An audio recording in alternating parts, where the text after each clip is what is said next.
You know, as a Liverpool fan, you're taught as a youngin, you have to hate Manchester United and you have to hate Everton. And Everton, I mean, yeah, I understand they're our next door neighbors, but let's be real. Anyone that knows the Premier League knows that Liverpool fans and Everton fans don't really hate each other. As a matter of fact, there are Scouse families that are half Liverpool and half Everton. And Manchester United, I know Liverpool and United are the two biggest clubs in England, but let's be real. In the 21st century, I don't think there's ever been a time where Liverpool and Manchester United were competing for trophies. So I don't really hate Manchester United as much as I should. What I do hate more than Man United is Man City and Arsenal, because these are the two guys that we've been competing with for titles ever since I started watching football, ever since I started supporting Liverpool. You guys know about my feelings on Arsenal. You guys know I hate that organization. I hate the club. I hate the fans.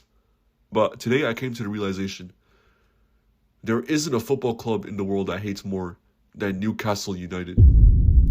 I hate Newcastle United the most in football. As a matter of fact, not only Newcastle, I hate the people in Newcastle, the Geordies. We saw Nicola Milana's vid. We know how racist them boys get.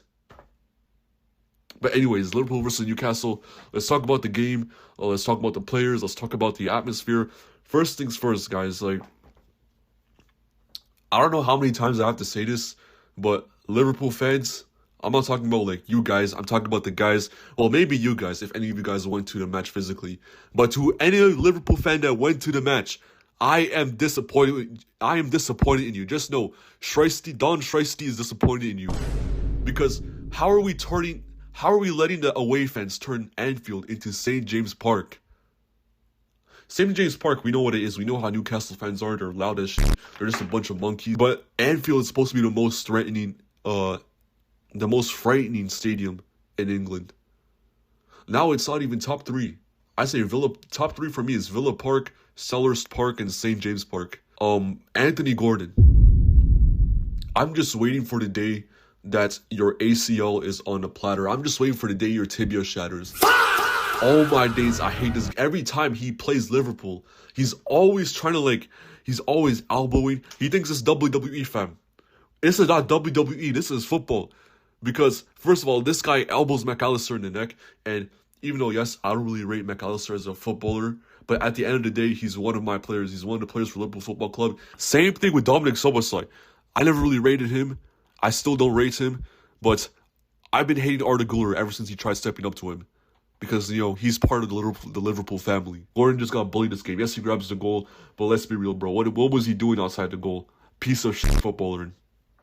Anyone that watches football knows that he shouldn't even be on the plane to America this World Cup. Now, anyways, yes, the game, we were getting dominated for the first half. Not even because Newcastle were playing well. I mean, they were playing okay, but mainly through the set pieces. This has been the story with Liverpool for damn near the entire season.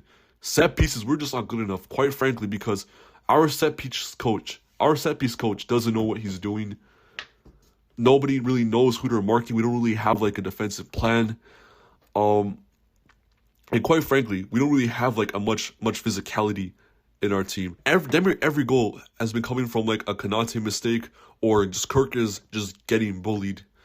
And even throughout the match, even though it was 4-1, we did pick it up in the last 20 minutes. But throughout the match, I just felt like we didn't really have a cohesive plan or a cohesive structure. It was really just giving it out to the wingers, both of whom were absolutely diabolical this game. And another thing has been the story of Liverpool this season. When I look at the opponent's defense, I'm seeing they're well structured, they're well organized, they're in a line, they know what to do. And with Liverpool, it's kind of individualistic. Everyone's all over the place. There isn't really a structure. Nobody really knows what they're doing. And that is ultimately down to Arne Slot. That is down to Slot. And yes, we win this game. Most of the games we won were down to individual quality. And especially our Premier League title last season, that was down to Mohamed Salah and Trent Alexander-Arnold playing probably some of the best football we've ever seen them play. But yeah, anyways, let's talk about the player performances. Starting off with Alisson Becker. Marmardashvili is not saving those shots that Alisson did today. He's not. And I've always thought that Caoimhin Kelleher should have been the rightful heir to Alisson. It was a huge mistake of us selling him. Alisson is 32. We don't really have many years of him left. So I suggest our goalkeeper spot, that is something that's a big concern. Because Marmardashvili, those saves that Alisson makes today, Marmardashvili is not saving them. Milos Kerkez, with him today, it was kind of 50-50. Because on the offensive side of the game, he was pretty good when he was making those runs on the left wing, down the wing.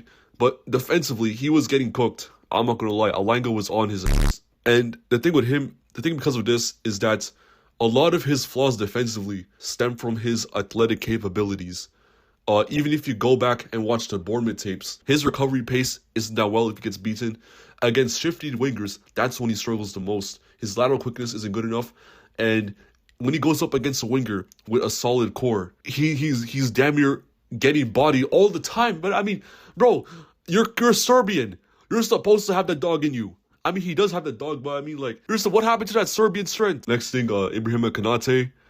This is where I have to hold my hands up and apologize. Now, for me, player performance is determined by three things. First things first, it's your ability. It's just how good you are at football, what your best games look like. Because if you don't have the ability, then quite frankly, you're just not going to play well.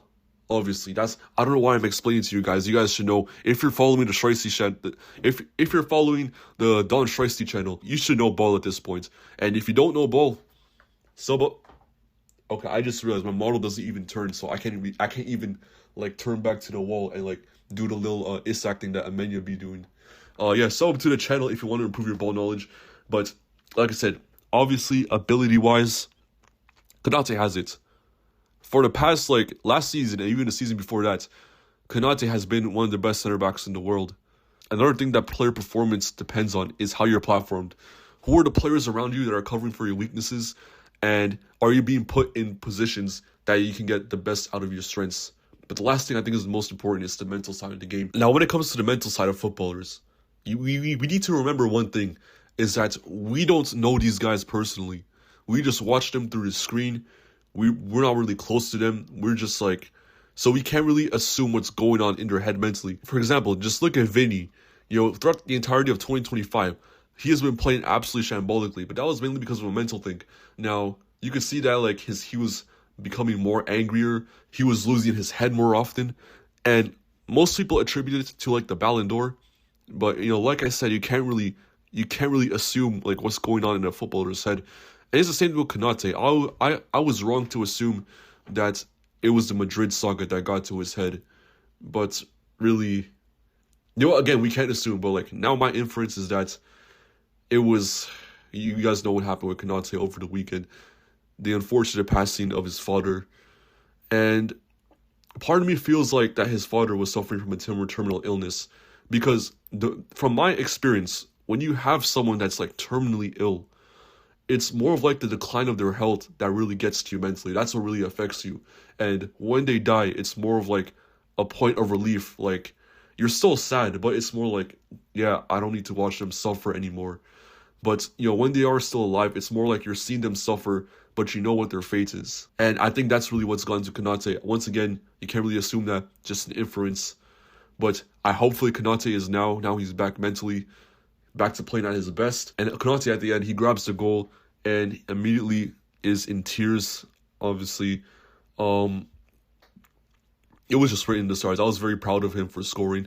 I'm sure his father is looking down, proud of him as well. Ibrahim Konate is my man of the match. Now Van Dijk, it's not a thing where he put a foot wrong, but he didn't really carry the defense like he usually does defensively. He wasn't it wasn't a dominant defensive display, but when he did get defensive assignments, he managed them quite moderately well. Dominic Szoboszlai, he was okay. I mean, I feel like I've been saying what I've been saying about Szoboszlai for the entire season. The only reason why people rate him is because he's the only midfielder that is trying to excuse me. He's our only midfielder that's trying to do something when he gets on the ball. He's the only one that's trying to progress the ball forward. And he did make those attempts, but it's His technical ability is just not there. I'm just going to say, bro, like, his touch is meaty. When he tries playing those long balls, he's always going into the advertising board, or it's just always mishit. Ryan Gravenberch, another player I thought was really well. He was moving like a real enforcer in that defense, just cutting out passes, winning the ball back so many times, progressing the ball even. That was vintage Ryan Gravenberch. But I still have my qualms about him when he's running on the transition. I just don't really like the way he runs. I just feel like it's not really sustainable. It's not sustainable in the sense where it's like, you know, that running form, it's not really going to like help you cover a lot of yards, and it's not going to help you like track back on defense effectively. Alexis McAllister, I mean, this guy's just a bum. Like, let's just accept it. We have to lie. We don't have to like say, oh, but what about this? But what about that? He's just not very good. I'm sorry to tell you guys. And now we get to the guy that a lot of you guys called man of the match. And I know you guys are waiting for what I have to say about this guy, because I have been hating on this guy so much. But this guy did not have a good game today. Even though he gets a goal and assist, guys, Florian Wirtz did not have a good game today. For a majority of the match, Sandro Tonali essentially made him his bitch. That goal he scores, yes, that was a good goal. Doesn't really have much power into it. So, like, any other, like, proper goalkeeper is saving that. And also, the Ekitike assist, that was mainly Ekitike, you know, linking up play. We know how good Ekitike's link up play is. Guys, he did not play a good game today. He was getting bodied in midfield. Yeah, he kept the ball well, but didn't really make much impact outside those two, the goal and the assist. As for the wingers, Cody Gakpo and Mo Salah, we need wingers on this team, like proper wingers that know what they're doing. Because Mo Salah, this was just like a disaster class for him. This was like your average Mohamed Salah disaster class. You know, he was getting, like, this guy was getting the ball, trying to beat his man, just wasn't working. The final ball was always so poor from him. It's just like, yo, we gotta move on from this guy. This guy's just a bum. Like, let's just accept it. We have to lie. We don't have to. And same thing with Cody Gakpo. This guy's just a bum. Like, let's just accept. Like, bro, the team does not revolve around you, because this guy was just as shambolic. And that's basically why we weren't that good today, because our offense ran through Cody Gakpo and Mo Salah. Every time I got the ball, I was just like, here we go again with this. And Hugo Ekitike. Wow, what an incredible performance. And you know what it is when Hugo Ekitike has an incredible performance? Arsenal fans just start begging it, bro. They just start begging it. They're like, oh, our number 14 is in Merseyside wearing 22. Oh, this guy, we should have had this guy, not Liverpool. Shut the hell up. Shut up. Just because you signed Gyökeres and we signed one of the best strikers in the world, don't get mad. You guys are literally the favorites to win the Premier League and the Champions League, and you're still complaining about not signing Ekitike? Ekitike is my favorite player, bro. I'm gonna be real, bro. He's my favorite player. I've been riding out for this guy ever since the game against Bournemouth. I've been convinced that his all-around play is incredible. But his finishing, we need to have some conversations about his finishing. I do not want this being another Darwin Núñez situation where his finishing is just so shambolic. And what I don't like is when these football content creators, they're just ignoring stuff like this. They're saying like, oh, but like maybe on a different day when he gets his shooting boots, he finishes that. It's never that day with Hugo Ekitike.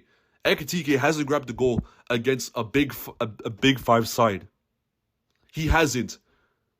Because in those games, his big chance missed tendency is going to cost us later in the season.